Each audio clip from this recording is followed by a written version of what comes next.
call off no ya kani ka agitation ke jongi.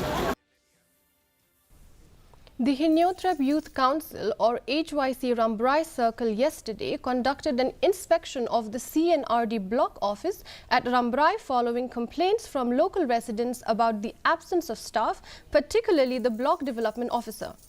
During the inspection, the group found that even the signboard was missing and the office was found to be empty, with no staff present, with the office itself being locked.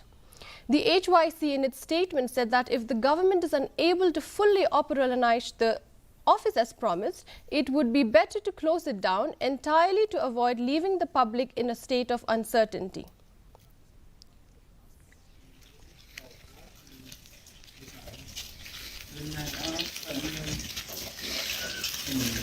Hakapur bawan play ya kene ka block office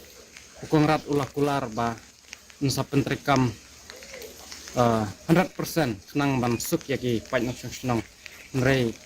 kabalengok kabangi syam takat sengi bangi wan hang ne kolong ba wat kinong teru umdan ka